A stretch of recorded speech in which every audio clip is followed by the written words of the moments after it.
Hi there everybody and welcome to the Watch channel. Today I want to talk to you about Bulova and why I feel that it is one of the most underrated watch brands out there today. Before we do get started though, if you do like the content, please consider giving us a subscribe and like. It would be greatly appreciated. Okay, Bulova Watch Company. Now, for those of you that aren't aware, Bulova has a very long history. They were founded in 1875. Started producing watches in the 1900s, or the early 1900s, and throughout that period up to present day, they've produced some of the most iconic watches out there. And Bulova's Archive series have really done a lot to promote some of those achievements. If we take it back to the 1960s, Bulova's first, again, only in my opinion, but one of their most iconic watches, the Accutron, was developed. Now, the Accutron was actually an electronic watch that gave consumers unparalleled levels of accuracy in watchmaking. It basically provided a watch that people could wear that provided up to a minute's worth of accuracy every single month, which equates to there or thereabouts 2 seconds a day in terms of deviation of timekeeping. Now, when you consider that compared to today's current chronometer certification, albeit automatic or manual movements, you're still looking at a very impressive achievement for back in those days. One of the things I didn't realise, and this was looking at Bulova's marketing materials on their website, was that whilst they did lose out to Omega for their certification of official supplier of watches to astronauts and the certification to wear watches out in space, Bulova Accutron technology was actually implemented on some of the scientific equipment that Buzz Aldrin and Neil Armstrong put on the moon in the Sea of Tranquility on that Apollo 11 mission. And like I say, I didn't know that until I was looking at the website, so I thought that was really interesting. Again, I referred to the Archive series. Apollo 15, astronaut Dave Scott wore the Bulova Lunar Pilot, which was a prototype watch on the moon because the crystal from his Speedmaster had popped off.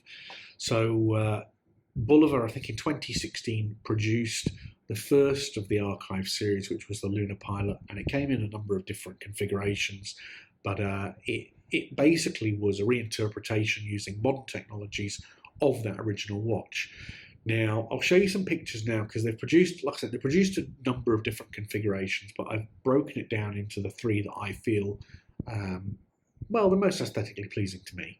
So you have the steel version, you have the dark side of the moon version, and they also had the 50th anniversary, which is the most recent.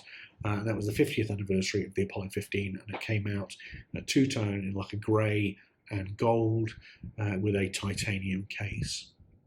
Now, more so than that particular model, the actual movement that Bulova used within that is a 262 kilohertz quartz chronograph.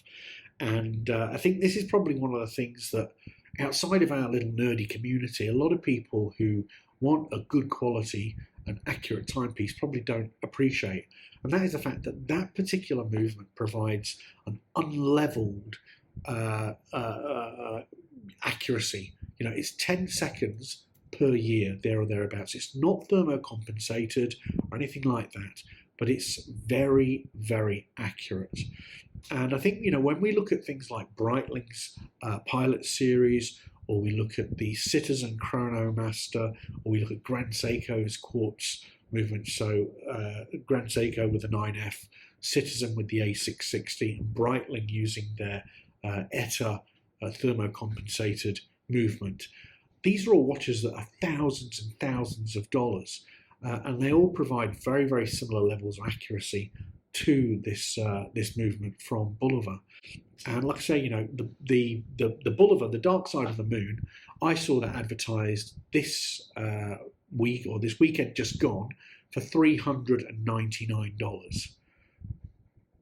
You can't argue with that level of value for money. And I think this is the thing that Bulova struggles with, is being able to actually promote and effectively communicate to watch lovers what they're actually delivering for that price point.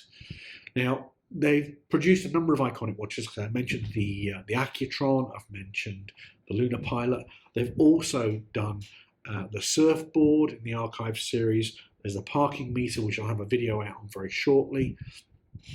The mill ships, which is basically an official release of a watch that they produced under prototype circumstances for the US Navy.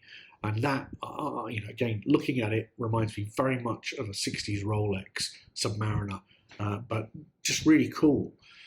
You've got the Devil Diver, you've got the Computron, although that's not my cup of tea, but everybody's taste is different. But these are all iconic watches that have been produced by Bulova. And like I say, I think when we look at all of this, it's apparent that Bulova doesn't really currently sit where it should do in the ranking of what I consider to be a quality watch brand that is recognised for what it is. Anyway, guys, I'd be keen to know what your thoughts are on this topic. Put your comments in the section below. Do let me know what your thoughts are on Bulova. And like I say, I will come back to you as soon as I can. Other than that, guys, thank you so much for taking the time to watch the video. I wish you all the best, and I will see you in the next video. Take care. Goodbye.